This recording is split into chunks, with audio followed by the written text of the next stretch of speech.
تو اس میں صرف 2 پیراگراف ہیں. اگر ہم کسی حکایت کو لیں اور اس کے بعد تھوڑی سی کریں تاکہ پتہ چلے کہ حکایات کیا ہیں اور ان کے پیچھے کیا معنی ہے، تو جی جی اس کو کچھ میرے خیال میں لیتے ہیں. جی مثلا میں ہاں مثلاً ٹھیک ہے، ایک حکایت ابھی میرے سامنے آپ یہ پڑھ کے کھلی ہے. بتائیں پھر جی. تھوڑا سا اس کو دیکھتے ہیں. ایک حکایت میرے سامنے کھلی ہے، بیدار خان کی سائیکل.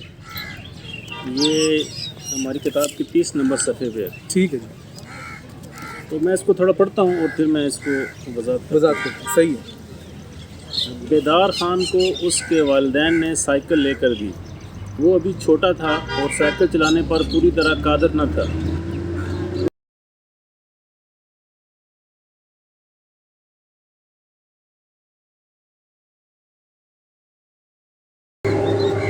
سب سے پہلے یہ ہے کہ جو اس کا ٹائٹل ہے بیدار خان ہم نے رکھا. بیدار خان سے مطلب یہ ہے کہ ہم روحانی طور پر بیدار آدمی ہیں، جاگا ہوا آدمی، جس کو انگلش میں کہتے ہیں اویکنڈ پرسن ہے. ہم نے اس نام میں اشارہ دیا. ایسا آدمی جی جو روحانی طور پر بیدار ہے یا بیدار ہونے جا رہا ہے. یعنی کہ آپ یہ کہہ رہے ہیں کہ آپ اپنی حکایات میں اشارات کی زبان استعمال کر رہے ہیں اور بیدار خان کو بیدار خان تصور نہ کیا جائے بلکہ اس کے معنی پر غور کیا جائے. اس کے معنی پر ہم نے اس کے کچھ ہنٹس بھی دیے ہیں ہر حکایت کے آخر میں، اور جیسا کہ آپ کو پتہ ہے کہ مستقبل میں اس کی شرح بھی آئے گی. لیکن ابھی چونکہ کتاب کا سائز چھوٹا رکھنا مقصود تھا اور حکایات کو مختصر رکھنے کی غرض سے ہم نے صرف اس کا کنٹینٹ اور کچھ اشارے دیے ہیں. صحیح. فیوچر میں جب شرح آئے گی تو زیادہ واضح ہوگا. اب اس میں مثلا ہم نے سائیکل کا کیوں لفظ استعمال کیا، یعنی سائیکل کے 2 پہیے ہوتے ہیں اور سائیکل میں جیسے اس میں کہا ہے کہ وہ بھی چھوٹا تھا اور سائیکل چلانے کا پوری طرح قادر نہ تھا. یعنی آپ نے توازن برقرار رکھنا ہے. یعنی جب آپ اگر فرض کرو اس کو آپ روحانی لیول پہ پڑھ رہے ہیں تو شروع میں جب آپ نے یہ سفر شروع کرنا ہے تو آپ نے دونوں پہیوں میں توازن بنا کے اس پہ بیٹھنے کی کوشش کی. یعنی آپ اس کو دنیا اور آخرت کے پہیے بھی کہہ سکتے ہیں، مادی اور روحانی پہیے بھی کہہ سکتے ہیں. یعنی پہلے تو آپ کے لیے سب سے پہلا ٹیسٹ یہ ہے کہ آپ اپنا توازن کیسے برقرار رکھتے ہیں. جب آپ اپنا توازن برقرار رکھ لیں تو اس کے بعد آپ کا اگلا مرحلہ شروع ہوتا ہے. یعنی کوئی سالک یا کوئی آدمی بھی اگر اس کو آپ دنیاوی لیول پہ دنیاوی کیریئر کی بات کریں یا ایک سالک کے لیے روحانی بات کریں تو اس کے لیے پہلا ٹیسٹ ہم سمجھتے ہیں یہی ہے کہ وہ مادی اور روحانی اور دنیاوی اور آخرت کے جو زندگی ہے اس میں توازن قائم کرتے ہوئے پہلے اس کو سائیکل کو چلانا مطلب اپنے حالات کو اپنے زندگی کو چلانا سیکھے. ٹھیک ہے، آگے. رفتہ رفتہ وہ بڑا ہو گیا اور اس نے سیٹ پر بیٹھ کر پورے توازن کے ساتھ سائیکل چلانا سیکھ لی. ٹھیک ہے. اب سائیکل اس کے مکمل کنٹرول میں تھی اور وہ جب وہ جیسے چاہتا اسے لیے پھرتا. ایک دن اس نے سائیکل کے ہینڈل سے ایک ہاتھ چھوڑ کر دیکھا اور کچھ عرصہ بعد دونوں ہاتھ چھوڑ کر بھی سائیکل چلائی. صحیح. اس سے کیا مراد؟ یعنی پہلے تو آپ نے اس فزیکل دنیا میں اپنے قدم جمائے، اپنا توازن برقرار کیا. فرض کریں آپ علم کو لے کر چل رہے ہیں تو آپ نے ریزنیبل علم بھی حاصل کیا. آپ نے دنیا کی زندگی بسر کرنے کے لیے جو آپ کو کچھ میٹیریل گینز ہیں جو آپ کو سپورٹ کریں گی فیوچر میں جا کے، صحیح ہے، اور وہ بھی حاصل کی. مطلب آپ نے اسٹیبلش کیا اس زندگی کے ساتھ اور پھر آپ ایکسٹرا چیزیں آپ کیا لیں گے؟ ایکسٹرا چیز اب اس میں جو ہے کچھ سے بعد دونوں بچوں کا سکتے آپ، یعنی اب وہ جو روحانیت ہے وہ لیس فزیکل ہونے کا نام ہے. اب آپ نے اپنے ان موٹیوز کی طرف جانا ہے جس میں فزیکیلٹی کم ہے، جس میں میٹیریل لائف کی اسٹرگل کم ہے، اور اس کی بجائے جو روحانی لائف ہے اس کی اسٹرگل زیادہ ہے. تو ہاتھ چھوڑنے سے مراد یہ ہے، کوشش کرنے کی مراد یہ ہے کہ اب آپ اس مادی دنیا سے اپنے ہاتھ کچھ کھینچ کر دوسری روحانی دنیا کی طرف نکلنے کی کوشش کریں. وہ آپ کی ایک علمی سفر بھی ہو سکتا ہے، روحانی سفر بھی ہو سکتا ہے، ریاضیات کا سفر بھی ہو سکتا ہے، اور اس میں بے شمار چیزیں شامل ہو سکتی ہیں. صحیح. کبھی کبھی وہ زور سے پیڈل مار کر دونوں پاؤں اٹھا لیتا اور دونوں ہاتھ بھی چھوڑ دیتا.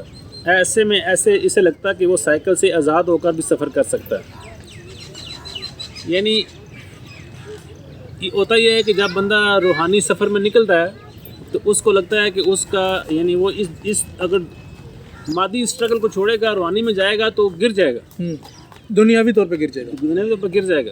تو شروع میں ایک آزمائش ہوتی ہے، بندہ آگے بڑھتا ہے، پھر پیچھے کی طرف دیکھتا ہے کہ پیچھے نہ گر جاؤں، آگے پیچھے کے اس کش میں. اس نے اپنے ایک دوست کو بتایا کہ وہ چاہتا ہے کہ ایک دن یوں ہی سائیکل چلاتے ہوئے اپنے دونوں پاؤں اور دونوں ہاتھ اٹھائے اور سائیکل سے آزاد ہوتے ہوئے ہوا میں اڑنا شروع کر دے. اس کے دوست نے اسے بتایا کہ ایسا تو ممکن نہیں، اگر وہ ایسا کرے گا تو گر کر زخمی ہو جائے گا. صحیح. یعنی جب آپ معاشرے میں جب آپ ایک ایسا آدمی ہے جو بیدار ہے یا بیدار ہونے جا رہا ہے، وہ اس کا ایک روحانی مشن ہے، تو اس کے جو ساتھ والے لوگ ہیں وہ اس کے لیے کچھ زیادہ معاون ثابت نہیں ہوتے. اگر وہ اس خواہش کا اظہار بھی کرے گا لوگوں کے ساتھ تو لوگ اس کا ڈسکریج کریں گے یا اس کو ایک ایب نارمل تو نہیں کہہ سکتے لیکن غیر معمولی سمجھیں گے, اور یہ لوگ اس کو یہ کہیں گے کہ اس طرف نہ جاؤ, یہ نہ کرو, اس طرف نہ جاؤ, یہ اور حالات خراب ہو جائیں گے, گر جاؤ گے, زخمی ہو جاؤ گے.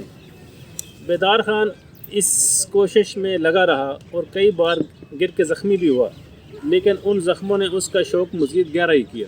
ٹھیک ہے. یعنی جب ایک روحانی سفر کرنے والا آدمی کسی کمی کا شکار ہوتا ہے یا کسی وجہ سے ہرٹ بھی ہوتا ہے تو وہ ہرٹ ہونا جو ہے نا وہ اس کے ذوق میں اضافہ ہی کرتا ہے, کیونکہ وہ اس لائن میں چل رہا ہوتا ہے.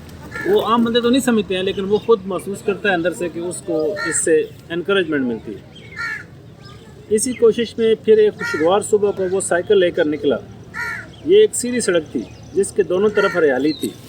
اس نے زور سے پیڈل گھما کر دونوں پاؤں اٹھا لیے اور ساتھ ہی دونوں ہاتھوں کو بھی ہینڈل سے اٹھا کر ہوا میں بلند کر دیا. اس نے خود کو اوپر کی طرف حرکت دی اور آنکھیں بند کر لیں. عین اسی لمحے اس کے ہاتھ کسی آسمانی قوت نے تھام لیے. سائیکل لڑکھڑاتی ہوئی سڑک کے پاس کھائی میں جا گری اور بیدار خان ہوا میں بلند ہو گئے. صحیح. یعنی جب وہ کوشش کرتے کرتے کرتے اپنے ہاتھ اور پاؤں مادے سے نکالتا ہے اور روحانی طور پر بلند ہونے کی کوشش کرتا ہے تو پھر اس کو جو اللہ تعالیٰ کا روحانی نظام ہے وہاں سے سپورٹ حاصل ہو جاتی ہے, ملنا شروع ہو جاتی ہے. یعنی یہ ایک لمحہ ہے کہ جب اس نے یعنی توازن برقرار رکھتے ہوئے, اسٹرگل کرتے ہوئے, ہاتھ چھوڑتے ہوئے, پاؤں چھوڑتے ہوئے مصمم ارادہ کیا کہ اب وہ بلند ہونا چاہتا ہے تو پھر وہ طاقتیں آ کے اس کو پکڑ لیتی ہیں اور پھر اس کا وہ سفر جو ہے نا وہ اس لیول سے شروع ہو جاتا ہے. تو اس میں جو سائیکل لٹکاتی ہوئی سڑک کے پاس کھائی میں جا گری اور بیدار خان ہوا میں بلند ہو گیا. مطلب یہ ہے کہ سائیکل سے مراد پھر یہ ایک دنیاوی سارے جو دنیاوی تھی یا اس کا یعنی دنیاوی سارے جو تھے ہاں جی وہ اس میں ترک کر دیے اور وہ مادیت سے نکل کے روحانیت کی دنیا میں. اور ہائی لیول پہ کہیں تو جسم جو ہے پیچھے رہ جاتا ہے, روح بندے کی آگے چلے جاتی ہے. صحیح ہے. اشارات بھی آپ نے نیچے ہاں جی اشارت یہ بیدار خان روحانی طور پر بیدار آدمی, سائیکل, جسم, یہ مادی دنیا, کھائی, قبر, آسمانی قوت, کائنات میں موجود روحانی طاقت. تو یہ ایک مطلب ایک حکایت کا اس طرح تھا کر کے تھا. ہم نے ظاہر ہے اس کو جیسے آپ نے فرمایا کہ ہم نے اس حکایت میں یہ سب چیزیں اس طرح کھول کے بیان نہیں کی ہیں کیونکہ اس کو ہم چاہتے ہیں کہ ہر لیول پہ جو بندہ ایک روحانی سفر کا وہ ہے سلوک مسافر میں وہ اس کو اس لیول پہ سمجھ سکتا ہے. لیکن ایک نوجوان جو فرض کرے ایف اے بی اے میں پڑھ رہا ہے وہ اس کو اپنے لیول پہ سمجھ سکتا ہے, اور چھوٹے بچوں کے لیے ایک اخلاقی بھی آپ اس کو بنا سکتے ہیں. تو اس طرح کر کے ہم نے اس کو کتاب کو ڈیزائن کیا. صحیح ہے. جی عثمان صاحب, یہ آپ نے بڑا اچھی وضاحت کر دی اور بتا دیا کہ ان حکایات کو کس طرح سے پڑھنا چاہیے. تو اگر یہ کوئی بندہ کتاب لے تو آپ کیا سمجھتے ہیں اس کو اس کتاب سے کیا ایکسپیکٹ کرنا چاہیے, اس کی توقعات کیا ہونی چاہیے کہ اس کتاب میں اس کو کیا ملے گا؟ اس کتاب کو دیکھیں یہ چونکہ اس میں 100 حکایات ہیں, ہم سمجھتے ہیں کہ یہ 100 اصول ہیں. اچھا. اگر اس کو بندہ کسی بہت زیادہ عرفانی یا روحانی لحاظ سے نہ بھی پڑھنا چاہے لیکن اگر اپنی جو جنرل اخلاقی شخصیت ہے اس کا تجزیہ کرنا چاہے تو ہم سمجھتے ہیں کہ وہ ان 100 اصولوں کے ساتھ اپنی جو اس کی موجودہ شخصیت ہے اس کا تجزیہ کر سکتا ہے, کمپیئر کر سکتا ہے, دیکھ سکتا ہے کہ وہ اس کی شخصیت کن اصولوں پہ پورا اترتی ہے. تو اس لحاظ سے یہ عام آدمی کے لیے بڑی فائدہ مند ہے. صحیح ہے. دوسرا یہ بتائیں کہ اگر کوئی شخص یہ کتاب لینا چاہے تو وہ کہاں سے لے سکتا ہے, اور آپ کی اس کتاب کی سرکولیشن کے حوالے سے کیا پالیسیز ہے؟ یہ کتاب جو ہے وہ سیل کے لیے ابن عبدس فاؤنڈیشن کی ویب سائٹ پہ بھی ہے, اس کے علاوہ دراز پہ بھی اویلیبل ہے, اور پاک بکس کمپنی لاہور جو ہے ان کے آن لائن وہاں سے بھی پرچیز کی جا سکتی ہے. تو اس کی بیسیکلی جو سیل کے لیے ہمارا بہت زیادہ کوئی کمرشل پرپز نہیں ہے. صحیح. ہمارا جو مین ٹارگیٹ ہے وہ ہم نے یہ سوچا ہے کہ اس کو زیادہ سے زیادہ لائبریریز میں پہنچایا جائے فری آف کاسٹ. تو تقریباً ہم 150 کے قریب آلریڈی یہ ڈسپیچ کر چکے ہیں. جس میں سرکاری لائبریریز بھی ہیں, پرائیویٹ لائبریریز بھی ہیں, اور کچھ لوگ بھی ہیں جن کو ہم نے یہ ہدیہ کر رہے ہیں. تو اس طرح کا سارا دیکھیں تو ہم 200-250 تقریباً تقسیم کر چکے ہیں بکس. تو ابھی ہم ایک لسٹ بنا رہے ہیں جو ڈگری کالجز اور یونیورسٹیز کی لائبریریز ہیں. صحیح. وہ بھی تقریباً 300 تک لائبریریز ہوں گی جس کو ہم ڈلیور کریں گے. تو اس طرح ہمارا یعنی مین پرپز ہے کہ اگر لائبریریز میں چلی جائیں ساری تو لائبریریز میں زیادہ لوگ اس کو پڑھ سکتے ہیں, پڑھنے والے کر سکتے ہیں. تو ہمارا مین ٹارگیٹ جو یہی ہے کہ ہم اس کو میکسیمم لائبریریز تک پہنچائیں. اور ان لوگوں تک پہنچائیں جو واقعی پڑھنا چاہتے لوگ آگے پڑھنا چاہتے ہیں اور کتاب خریدے بغیر بھی وہ کہیں جا کے اس کتاب کو ہیں. جی پڑھ سکیں، دیکھ سکیں. بالکل صحیح. اچھا دوسرا یہ بتائیں کہ آپ نے یہ کتاب لکھی تو اس میں کوئی آپ کی ٹیم ورک بھی ہے، کوئی لوگ بھی شامل تھے یا اکیلے ہی آپ کو خیال آیا اور آپ نے کیا اور بعد میں لوگ شامل ہوئے؟ جی اس میں ہم نے یہ دارالحکمت الخالدیہ کا پلیٹ فارم بنایا. اس میں ہمارا فیس بک کا پیج بھی ہے دارالحکمت الخالدیہ کے نام سے. صحیح. تو اس میں دارالحکمت الخالدیہ کا میں پریزیڈنٹ ہوں اور میرے ساتھ محمود انور صاحب ہیں جو اس کے نائب وائس پریزیڈنٹ ہیں، نائب صدر ہیں. صحیح. تو محمود انور صاحب نے اس کو لکھا تو میں نے، لیکن اس کی ساری جو ہے کتاب کی سیٹنگ، اس کی کمپوزنگ اور گرافکس کا ارینجمنٹ، یعنی اس پہ سارا انہوں نے کام کیا. اچھا. اور ان کے ساتھ ایک بڑی اچھی جو ہے نا وہ آرٹسٹ تھی جنہوں نے گرافکس پہ کام کیا، وہ اس کو سپروائز کرتے رہے. یعنی کہ کیونکہ ہم نے ایک آیت کے متن کے اوپر وہ گرافکس اوریجنل گرافکس بنوائے ہیں، اس کو بھی ریویو کیا، سارا سیٹنگ کی. تو یہ مطلب محمود انور صاحب نے اور جو انہوں نے آگے سے آرٹسٹ ان کے نیچے کام کر رہی تھی، ان دونوں نے مل کے اس پہ بہت زیادہ کام کیا. سمجھے کہ کتاب کو شکل دینے میں زیادہ کردار ان لوگوں کے لیے. یعنی آپ نے کتاب کو ایک اس کی تخلیق کی اور اس کے بعد اس کو مادی طور پہ فزیکلی ان لوگوں نے کام کر کے اس کو یہ اس اسٹیج تک پہنچایا، اس شکل میں پہنچایا. اور آئندہ کے پروجیکٹس میں بھی وہ لوگ سارا اس میں میرے ساتھ ہیں. ہم مثنوی پہ کام کر رہے ہیں، مثنوی کے رسائل پہ کام کر رہے ہیں، اس کتاب کی انگلش ورژن پہ کام کر رہے ہیں. صحیح. ابھی آپ نے اپنے بتایا ادارے کے تعارف میں کہ آپ نے جو دارالحکمہ الخالدیہ بنایا ہے تو اس میں آپ مثنوی پہ کام کر رہے ہیں. تو یہ مثنوی تو آپ کو پتہ ہے کہ بڑی مشہور کتاب ہے اور بڑا اس پہ کام صدیوں سے جاری ہے. تو آپ اس پہ کیا نیا کام کر رہے ہیں؟ اس میں لوگ کیا ایکسپیکٹ کریں؟ اس میں کیا خاصیت کیا ہوگی آپ کے کام میں اور باقی جو پہلے ہوا ہے؟ بالکل. مثنوی کا یہ ہے کہ ابھی دیکھیں آپ تو قاضی سجاد صاحب کا ترجمہ ہے اور مختصر شرح ہے، وہ مارکیٹ میں ایزیلی اویلیبل ہے. اس کے علاوہ جو ہے مولانا نذیر احمد عرشی صاحب کا وہ مفتاح المثنوی ہے. اچھا. وہ کافی اویلیبل دستیاب ہے، شرح ہے اس کی. تو اور فارسی میں، اردو میں اور صحیح ہے، کافی تراجم ہے. شروعات میں صاحب کی کلید مثنوی بھی ہے، ساری بھی ہے. ایک تو ہم یہ کر رہے ہیں کہ جو اس کا ترجمہ ہے، اس کی جو لینگویج ہے اس کو اردو میں مزید سلیس کر رہے ہیں. اچھا. پھر اس کی شرح بھی اسی حساب سے تھوڑا متداول جو ابھی کنٹمپرری لینگویج ہے ٹھیک ہے اس کے مطابق اس کو سلیس کر رہے ہیں. تو ایک تو ہمارا یہ رول ہوگا کہ ہم اس کو یعنی جو ریڈرشپ ہے اس کو موجودہ اردو کے ساتھ یعنی کہ موجودہ حالات کے ساتھ مثنوی کو اپڈیٹ کر کے آپ پیش کریں گے تاکہ عام بندہ اس کو فوراً سے ریلیٹ کر. ہاں جی. ایک تو یہ پرپز ہوگا. دوسرا پرپز یہ ہے کہ ہم چاہتے ہیں کہ مثنوی کو ہم خوبصورت طریقے سے چھاپیں. یعنی ہم دیکھیں ہیں کہ کچھ ایران میں یا ٹرکی میں جو بکس چھپتی ہیں اس کا معیار بڑا اچھا ہوتا ہے. بالکل. تو ہم چاہتے ہیں کہ اس کو اچھے معیاری طریقے سے چھاپیں. اور اس کے علاوہ یہ ہے کہ چونکہ مثنوی بڑی کتاب ہے، اس کو کوئی پبلشر جو ہے نا وہ اس طرح نہیں چھاپے گا کبھی بھی. کیونکہ اگر فرض کریں صرف پاکستان کی بات کریں تو پاکستان میں کتنی لائبریریز کے پاس مثنوی شریف موجود ہے، کس میں نہیں ہے. صحیح بات. تو وہ جو گیپ ہے نا، ہم چاہتے ہیں کہ ہم پبلش کر کے اس کو فل کریں. یعنی کہ اگر کوئی پڑھنا چاہے تو وہ اویلیبل ہو، موجود ہو. تو ہمارا انشاءاللہ یہ ارادہ بھی ہے کہ ہم مثنوی شریف چھاپ کے اس کے 6 دفتر الگ الگ چھاپیں، خوبصورت، اور لائبریریز میں پہنچائیں. صحیح. یعنی کہ لائبریریز کو ڈونیٹ کرنے کی آپ کی جو پالیسی ہے اس کو آپ آگے لے کے چلیں. ہم کم از کم فرض کریں 500-600 لائبریریز میں مثنوی کے جدید جو نسخے ہیں وہ موجود ہوں، وہ اچھی صورتحال میں موجود ہیں.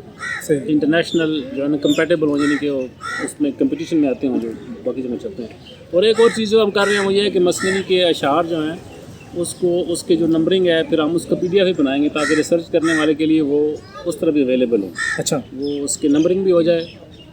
اور انٹرنیشنلی کوئی اس کی نمبرنگ ہوئی ہے آج سے پہلے یا ابھی تک نہیں ہوئی؟ ہاں جی. اس کی آلریڈی ٹرکی میں، ایران میں ہے، ویب سائٹس ہیں. تو ہم اپنا چونکہ ہمارا خود سارا ٹائپ کرائیں گے. یعنی آپ پاکستان میں ایک اپنا پلیٹ فارم کے ذریعے وہ ساری چیزیں ان ویب سائٹس پہ اکثر میں انگلش اور پرشین ہے، اردو نہیں ہے. ٹھیک. تو ہم کوشش کریں گے انگلش پرشین کے ساتھ اردو بھی جو ہے وہ ایک انٹرنیشنل لیول پہ موجود ہو. اگر کوئی بندہ کسی شعر کی سرچ کرنا چاہتا ہے یا ٹاپکس تو وہ بھی اس میں.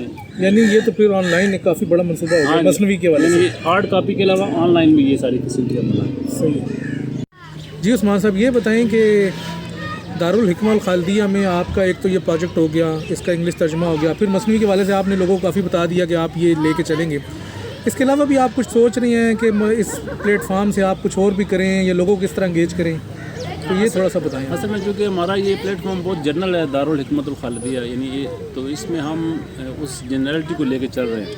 تو اس میں ظاہر ہم مولانا روم پہ کام کر رہے ہیں. تو اور بھی جو ہمارے جو مطلب ہے تصوف کے امام ہیں یا جو مسلم رائٹرز ہیں ان کی بکس کو بھی متعارف کرانے میں یا اپنی نئی بکس لانے میں کسی ڈائریکشن سے بھی ہم کام کر سکتے ہیں. صحیح ہے. تو امیجیٹلی فیوچر میں ہمارا ایک پروگرام اور ہے کہ ہم کوئی شارٹ کورس ڈیزائن کریں. اچھا. جس میں یعنی جو تصوف، روحانیت یا مسلم فلسفی اس سے ملتے جلتے کچھ جو علوم ہیں ان کا مختصر تعارف جو ہے نا وہ خاص کر جو ہمارے یونیورسٹی لیول کے طالب علم ہیں یا جو پروفیشنلز ہیں اسی 20s اور 30s میں، صحیح. ان کو یعنی 2 یا 3 دن کی ورکشاپ ہو کسی ہوٹل میں اور بنیادی لٹریچر ہو جس میں فرض کریں 15-20 صفحات میں وہ چیز ہے اور آلریڈی وہ بعضوق لوگ ہوں ان کو ہم یہ چیزیں جو ہے نا انڈیوس کریں. تو یہ بھی ہمارا ایک ٹارگٹ ہے. اس میں ہم دارالحکمت الخالدیہ کی یہ انٹینشن ہوگی جیسے ابن عربی فاؤنڈیشن کے ساتھ ہم مل کے کریں، یعنی ایسے مل کے ہم وہ کورس ڈیزائن کر لیں اور یہ پورا لے کے چلیں تاکہ لوگوں کو ہم براہ راست بھی کچھ چیز جو ہے نا وہ کریں. ان بک ریفرنسز ہو گئے، کچھ اور چیزیں ہو گئی. تو اس طرح کا بھی ہمارا ارادہ ہے فیوچر میں کرنے کی. صحیح. چلیں جی، آخر میں عثمان صاحب کا شکریہ ادا کرتا ہوں کیونکہ یہ آج ہم یہاں پر بیٹھے تھے تو میں نے ان سے کہا کہ آپ کی کتاب کے حوالے سے بھی ایک چھوٹا سا تعارف اور بیسیکلی آپ کے ادارے کا اور اس کتاب کی جو اندر گہرائی ہے جو عام طور پر قاری کو ذہن میں نہیں جاتی، تو ایک آدھ انہوں نے چونکہ عقائد کی شرح بھی کر دی ہے تو وہ اندازہ ہو گیا کہ کس طرح سے قاری کو اس کو پڑھنا چاہیے. تو میں عثمان صاحب آپ کا بہت شکریہ ادا کرتا ہوں کہ آپ ہمارے شکریہ کہ آپ نے ہمیں موقع دیا. ہاں، آپ ہماری کال پر آئے اور انشاءاللہ تو یہ ہمارا آپس میں جو بھی ہے وہ تعاون جاری رہے گا اور نیکسٹ میں دوبارہ سے کسی اور کتاب کے حوالے سے حاضر ہوں گے.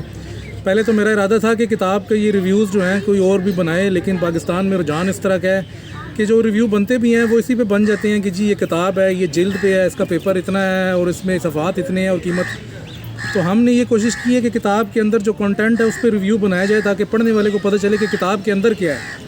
تو پیپر تو وہ ایک دفعہ ٹچ کر لے گا تو ختم ہو جائے گا. اصل چیز تو کتاب جو اس نے خریدی ہے وہ اس لیے خریدی ہے کہ اس کے اندر اس کو کیا مل رہا ہے. تو انہی ریویوز کو جاری رکھیں گے. یہ اسی کی ایک کڑی تھی. آتھر ہمارے ساتھ موجود تھے تو ہم نے ان کے ساتھ مل کے کچھ چند باتیں کر لی. نیکسٹ بھی کوشش کریں گے کہ کسی آتھر کے ساتھ بھی ریویو کریں اور آتھر کے بغیر بھی ریویو کریں. تو ابن عربی فاؤنڈیشن سے ابرار احمد شاہی کو اجازت دیں. انشاءاللہ دوبارہ کسی نئے ریویو میں آپ سے ملاقات ہوگی.